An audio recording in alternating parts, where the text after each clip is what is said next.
اللہ تعالیٰ جل شانہ قیامت کے دن ہمارے وجود دوبارہ اٹھائے گا اور اپنے حضور بندوں کو کھڑا کرے گا اور ان سے سوال پوچھے گا۔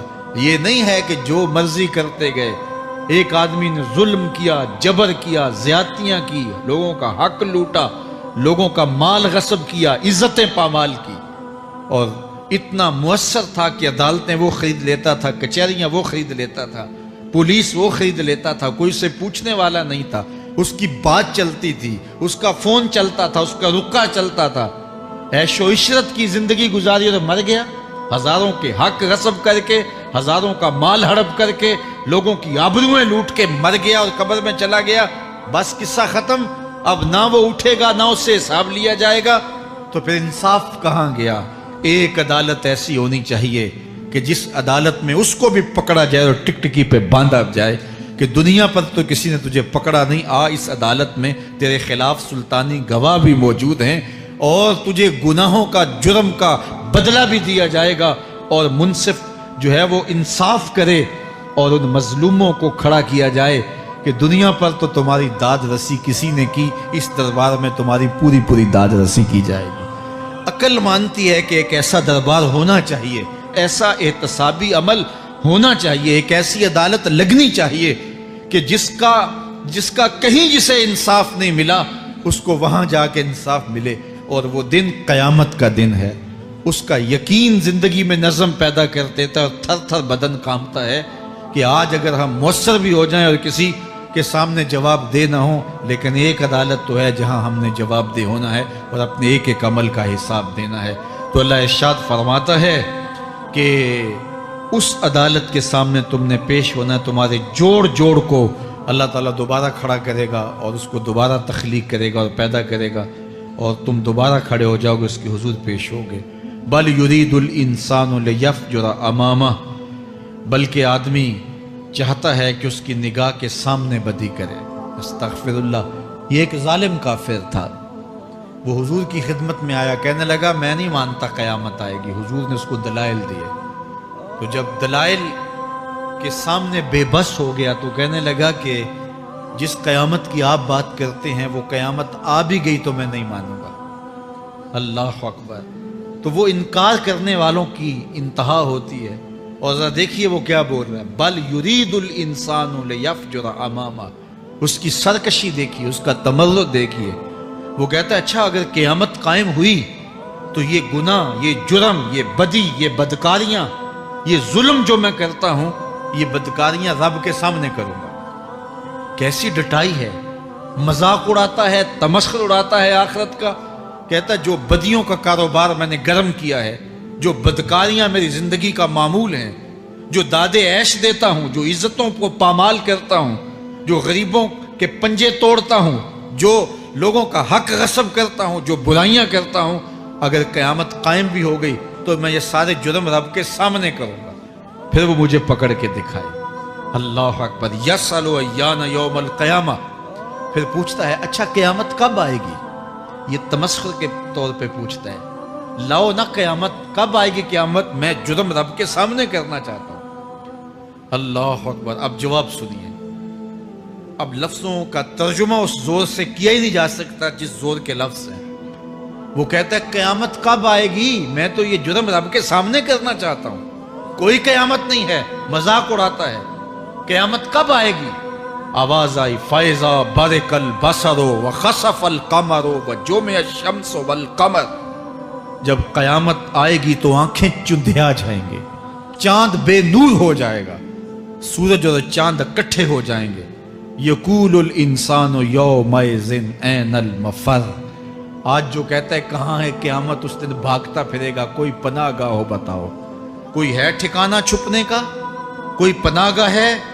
کلا لا وزر۔ آواز آئے گی کوئی ٹھکانہ نہیں ہے، آج کوئی ٹھکانہ نہیں ہے۔ الی ربک یومئذ المستقر۔ اگر ٹھکانہ ہے تو صرف رب کے پاس ہے، انہیں ٹھکانہ ملے گا جو رب کے بندے ہیں اور اس کی دہلیز پہ آنے والے ہیں۔ ینبأ الانسان یومئذ بما قدم واخر۔ اللہ تعالیٰ اس دن بتا دے گا جو آگے بھیجا اور وہ بھی بتا دے گا جو پیچھے چھوڑا۔ ایک ایک چیز تشت از بام ہو جائے گی. یوم تبل السرائر فما لہ من قوت ولا ناصر. اللہ فرماتا سارے راز کھل جائیں گے. جو بند کمروں میں جرم کیے داد عیش دیتا رہا وہ بھی کھل جائیں گے. اور پھر کوئی طاقت نہیں ہوگی, کوئی زور نہیں ہوگا, کوئی زر نہیں ہوگا جو اس کو بے نقاب ہونے سے بچا سکے. اے داور حشر میرا نامہ اعمال نہ پوچھ, اس میں کئی پردہ نشینوں کے بھی نام آتے ہیں. تو وہ کتنا سخت دن ہوگا. ارشاد فرمایا جائے گا کہ جو آگے بھیجا, جو پیچھے چھوڑا, جو جرم کرتا رہا, جو نیکیاں کی, جو برائیاں کی, سب کچھ تشت از بام ہو جائے گا. بل الانسان علی نفسہ بصیرہ, بلکہ آدمی خود اپنے حال پر اچھی طرح خود آگاہ ہے. ہم اسے نامہ اعمال کے دفتر دیں گے جہاں سب کچھ لکھا ہوگا.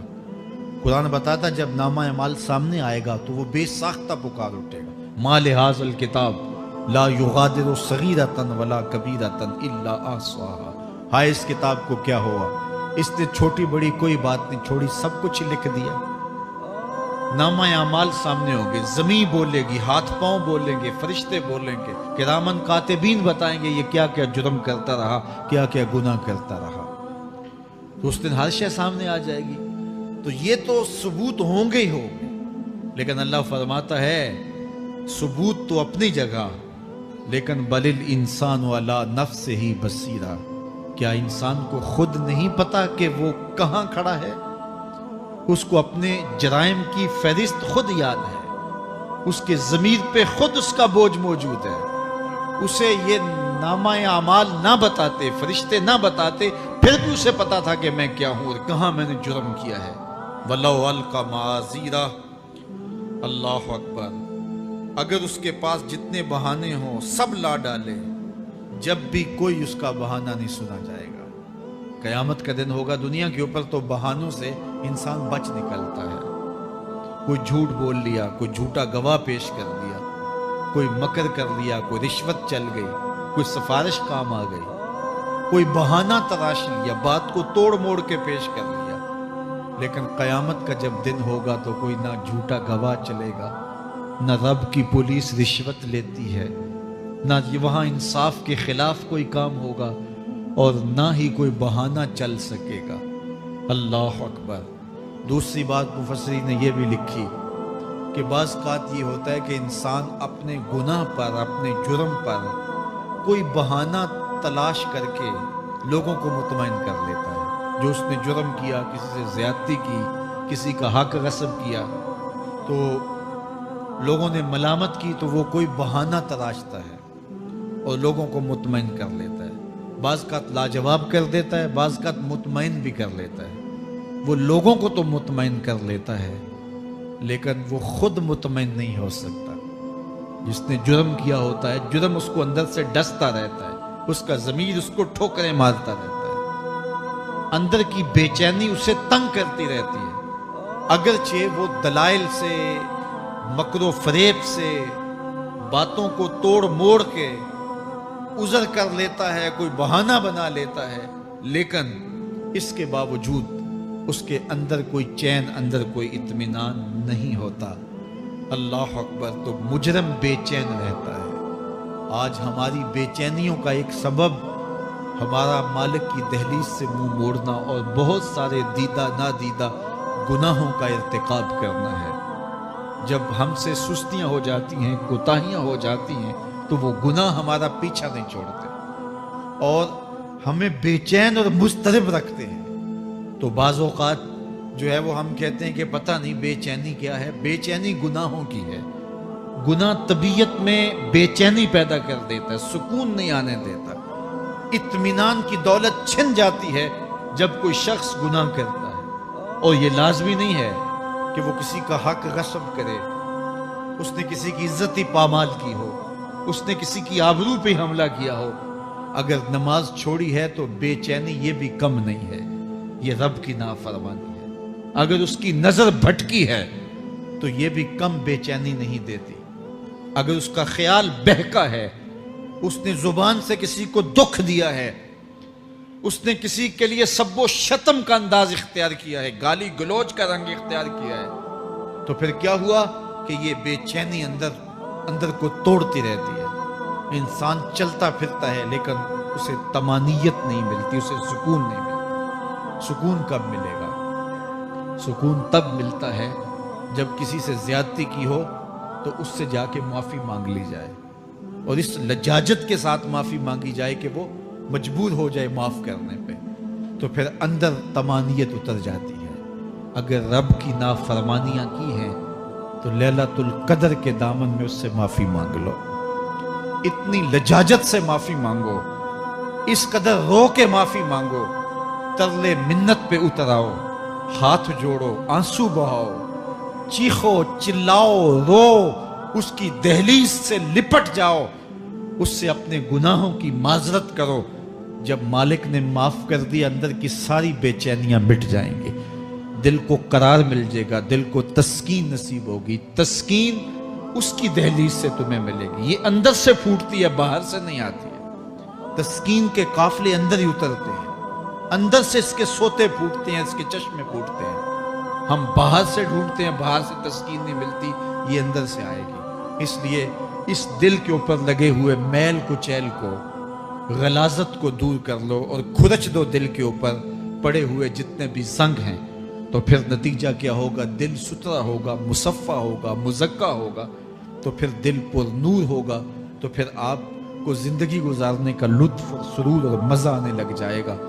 تو انسان جب دلیلیں تراشتا ہے، اس سے بعض اوقات اپنے آپ کو بھی مطمئن کرنے کی کوشش کرتا ہے، اوروں کو بھی مطمئن کر لیتا ہے، لیکن حقیقت میں اطمینان نہیں ہوتا، وہ بے چینی ہوتی ہے. تو اللہ تعالیٰ جل شانہ اس کہانی کو بیان کرتے ہوئے ایک اور مضمون کو بیان کیا، اور یہ بالکل درمیان میں جملہ معترضہ کے طور پہ جو ہے وہ نظر آ رہا ہے کہ بات تو چل رہی ہے، تو اچانک اللہ اپنے محبوب سے مخاطبہ فرماتا ہے، کیا ارشاد کرتا ہے؟ لا تحرک بہ لسانک لتعجل بہ. تو یہ اچانک بات کیوں آ گئی؟ اصل بات یہ تھی کہ جب وحی نازل ہوتی تو آقا کریم علیہ السلام ہمہ تن گوش ہو کے اس وحی کو سنتے، پھر اس کو محفوظ کرنے کی فکر ہوتی کہ جو میں نے سنا ہے وہ اچھی طرح مجھے یاد ہو جائے. اور پھر آقا کریم علیہ السلام کی تیسری فکر یہ ہوتی کہ اس کے جو معارف ہیں، اسرار ہیں، اور اس کے جو ثمرات ہیں، اس کی جو تفصیلات اور نکلنے والے اس کے نتائج ہیں، وہ بھی اچھی طرح جو ہے وہ میں سمجھ پاؤں. تو یہ تین مشقتیں بیک وقت حضور گوارا کر رہے ہوتے. اب قیامت کا ہولناک منظر جو پیش کیا گیا، اور پھر انسان جب اپنے رب کی نافرمانی کرتا ہے تو جو اس کا حال ہوتا ہے، تو یہ سارے مضامین کو اللہ کے محبوب سن رہے تھے. حضور کے قلب اطہر پر گرانی آئی، اور میرے رب کو کیسے گوارا تھا. جو حضور سن رہے تھے جلدی جلدی اس کو زبان پہ لانا چاہ رہے تھے تاکہ وہ اچھی طرح ازبر ہو جائے، لیکن اللہ نے محبوب کی اس مشقت کو دیکھا تو فرمایا لا تحرک بہ لسانک لتعجل بہ. محبوب آپ اپنی زبان کو جنبش نہ دیں، آپ جلدی کرتے ہیں تاکہ وہ جو میں نے سنا ہے وہ میری زبان پہ آ جائے. ان علینا جمعہ و قرآن، یہ ہمارے اوپر ہے، ہم آپ کے دل میں جمع بھی کریں گے، جو آپ کو سکھایا ہے وہ آپ کو یاد بھی رہے گا، وہ آپ بھول نہیں سکیں گے. فَإِذَا قَرَأْنَاهُ فَاتَّبِعْ قُرْآنَهُ، اور جب ہم پڑھ لیں تو پھر اس کے بعد آپ اس کو دہرائیں پڑھیں. ثُمَّ إِنَّ عَلَيْنَا بَيَانًا، پھر اس کی تفصیل بھی ہمارے ذمہ ہے، اس کا بیان بھی ہمارے ذمہ ہے. اس سے وہ لوگ جو حجیت حدیث کا انکار کرتے ہیں اور پھر وہ کہتے ہیں کہ نہیں بس قرآن مجید کی آیات ہی ہیں، اس کے علاوہ اور کچھ نہیں ہے، وہ من اللہ نہیں ہے، تو یہاں غور کرنا ہے. ثم ان علینا بیانہ فرمایا گیا، پھر ہمارے اوپر ہے اس کا بیان جو آپ کو ہم القاء کریں. اور آقا کریم نے فرمایا، سنن نسائی کی روایت ہے، انما اوتیت القرآن ومثلہ معہ، مجھے قرآن دیا گیا اور قرآن جتنے اور علوم بھی میرے سینے میں رکھے گئے. تو صرف قرآن ہی نہیں اتارا گیا حضور کے سینے میں، حضور کے سینے میں بہت کچھ نازل کیا. حضور کا سینہ گنجینہ ہے اسرار و معانی کا، اور اللہ تعالیٰ جل شانہ نے اپنے محبوب کو بہت کچھ عطا کیا. یہ بیان کرنے کے بعد فرمایا کلا بل تحبون العاجلہ وتذرون الآخرہ. اللہ اکبر. کوئی نہیں بلکہ یہ جو تم لوگ ہو اے کافرو، تم اس چیز کو پسند کرتے ہو جو بالکل نقد ہے، جو جلد ملنے والی ہے۔ دنیا کا سودا نقد ہے، دنیا کے نفع نقد ہیں، دنیا کی لذات نقد ہیں۔ شیطان کہتا ہے اب چوری کرو اب مال آئے گا، اب زنا کرو اب لذت ملے گی، اب ڈاکہ کرو اب امیر ہو جاؤ۔ تو دنیا کے سودے نقد ہیں اور آخرت کے وعدے ادھار ہیں۔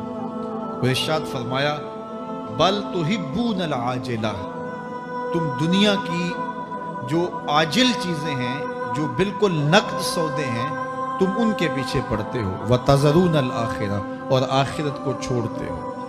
دوسرے مقام پہ ارشاد فرمایا سورہ الاعلیٰ میں بل تؤثرون الحیات الدنیا والآخرۃ خیر وابقی، تم دنیا کی جیتی زندگی کو ترجیح دیتے ہو، حالانکہ آخرت بہتر بھی ہے اور دائمی بھی۔ میں آپ کی توجہ چاہوں گا، آخرت بہتر بھی ہے اور دائمی بھی، لیکن تمہاری ترجیح یہ دنیا ہے جس کی آخرت کے مقابلے میں کوئی حیثیت ہی نہیں ہے۔ حضور نے ارشاد فرمایا اگر کسی کو جنت میں ایک کوڑا رکھنے کی جگہ مل جائے، ایک ڈنڈا رکھنے کی جگہ مل جائے، دنیا و ما فیہا کی دولتوں سے وہ زیادہ قیمتی ہے۔ 7 براعظموں پہ پھیلی ہوئی کائنات، سمندروں کی تہوں میں قیمتی موتی، پہاڑوں کے دامن میں قیمتی معدنیات، مالیاتی اداروں کے پاس سرمائے، لوگوں کے پاس دولت کے انبار، یہ سارے اکٹھے کر لیے جائیں اور ان کی قیمت لگائی جائے، اور جنت میں ایک ڈنڈا رکھنے کی جگہ، ایک عصا رکھنے کی جگہ، ایک کوڑا رکھنے کی جگہ، وہ جگہ پھر بھی زیادہ قیمتی ہے۔ پراپرٹی ویلیو ہوتی ہے نا، وہ کہتے ہیں کہ دور دراز دیہات سے 10 ایکڑ فروخت کریں تو یہاں ہمارے بائی پاس پہ اگر لیں تو 1 کنال جگہ آئے گی، 10 ایکڑ فروخت کر کے یہاں 1 کنال ملے گی۔ اور اگر آپ مزید اس کو فروخت کر کے مزید جو ہے وہ کسی مہنگے علاقے میں چلے جائیں تو ہو سکتا ہے 2 مرلے اس 10 ایکڑ کے مقابلے میں آئیں۔ تو اس طرح مختلف جگہوں کی پراپرٹی ویلیو ہوتی ہے۔ اللہ کے محبوب جنت کی پراپرٹی ویلیو بتا رہے ہیں۔ 7 براعظموں پہ پھیلی ہوئی کائنات کو ایک پلڑے میں رکھیں، پوری دنیا کے اندر جو سرمائے ہیں، جو ماضی میں سرمائے لوگوں نے خرچ کر لیے، جو حال میں موجود ہیں، جو آنے والے ادوار میں لوگوں کے پاس آئیں گے، قارون کا خزانہ اور سرمائے سارے اکٹھے کر کے ایک پلڑے میں رکھ دیں، جنت میں ایک عصا رکھنے کی جگہ پھر بھی زیادہ قیمتی ہے۔ تو پھر دنیا کی آخرت کے مقابلے میں قیمت کیا ہوئی؟ دنیا کی جنت کے مقابلے میں ویلیو کیا ہوئی؟ اور جنت میں سب سے کم جگہ کس کو ملے گی؟ جو سب سے آخر میں جائے گا۔ ظاہر ہے سب سے کم جگہ اسی کے پاس ہوگی جو سب سے آخر میں جہنم کے دھکے کھا کھا کے، رگڑے سہ سہ کے پھر آخر میں جنت میں جائے گا۔ سب سے تھوڑی جگہ اس کے پاس ہوگی۔ حدیث پاک میں آتا ہے، بخاری میں آتا ہے، حضور نے ارشاد فرمایا کہ جب جہنم سے آخری جہنمی نکالا جائے گا تو اللہ تعالیٰ اسے پوچھے گا بتا تیری کوئی آرزو؟ تو وہ کہے گا مالک یہ آرزو ہے، یہ آرزو ہے، مختلف آرزویں بتائے گا۔ اللہ فرمائے گا لکا ما تمنیتا، جو تو نے آرزو کی جا جا تجھے میں نے عطا کر دی، اب جنت میں چلا جا۔ تو اس کی تو توقع یہ ہوگی کہ سایہ دیوار جنت میں جگہ مل جائے تو غنیمت ہے، اور اگر جنت کے اندر جاؤں تو کوئی جھونپڑا مل جائے 2 مرلے کا تو وہ بھی کافی ہے۔ لیکن اللہ اسے کتنی جگہ دے گا؟ اللہ فرمائے گا جا جنت میں، تیرے لیے جنت میں دنیا سے 10 گنا جگہ ہے۔ 7 براعظموں کو 10 سے ضرب دے تو کہا کہ دنیا سے 10 گنا جگہ تیرے لیے۔ اس کو یقین ہی نہیں آئے گا، وہ کہے گا تسخر وانت الملک، میرے رب تو بادشاہ ہو کے مجھ سے مذاق کر رہا ہے؟ اللہ فرمائے گا نہیں، تیرے لیے 10 گنا جگہ ہے، اور اس کے لیے 10 گنا جگہ ہوگی جو سب سے آخر میں جنت میں جائے گا۔ میں آپ کی توجہ چاہوں گا، جو آخری جنتی ہے اس کے پاس کتنی جگہ ہوگی، کتنی پراپرٹی ہوگی؟ آج تو 2 10 20 50 مربع کسی کے پاس ہوں تو وہ اتراتا ہوا چلتا ہے کہ میں اتنا بڑا ذمہ دار ہوں۔ جنت میں آخری جنتی کی جگہ کتنی ہوگی؟ دنیا سے 10 گنا جگہ۔ تو داتا گنج بخش علی حجویری کی جاگیروں کا عالم کیا ہوگا؟ بابا فرید الدین گنج شکر کی جاگیروں کا عالم کیا ہوگا، پھر اصحاب رسول کی جاگیروں کا عالم کیا ہوگا۔ قیمتی کتنی جگہ کہ ایک ڈنڈا رکھنے کی جگہ مل جائے دنیا و ما فیہا سے وہ قیمتی، اور وہ قیمتی جگہ دنیا سے 10 گنا جگہ اس کو دی جائے گی جو سب سے آخر میں جائے گا۔ تو مجھے بتائیے اس سے بڑا بے وقوف کوئی ہے جو آخرت کو برباد کر کے دنیا کا سودا کرتا ہے؟ بل تؤثرون الحیات الدنیا والآخرۃ خیر وابقی، کہا آخرت بہتر بھی ہے اور دائمی بھی ہے، نہ ختم ہونے والی زندگی ہے۔ تو یہاں بھی ارشاد فرمایا کلا بل تحبون العاجلہ وتذرون الآخرہ، تم نقد کے پیچھے دوڑتے ہو، آخرت جو ادھار ہے اس کی پرواہ نہیں کرتے ہو۔ یہ نقد تمہیں مل بھی جائے، پہلی تو بات ہے ملتی نہیں ہے، دنیا تمہارے آگے بھاگتی ہے۔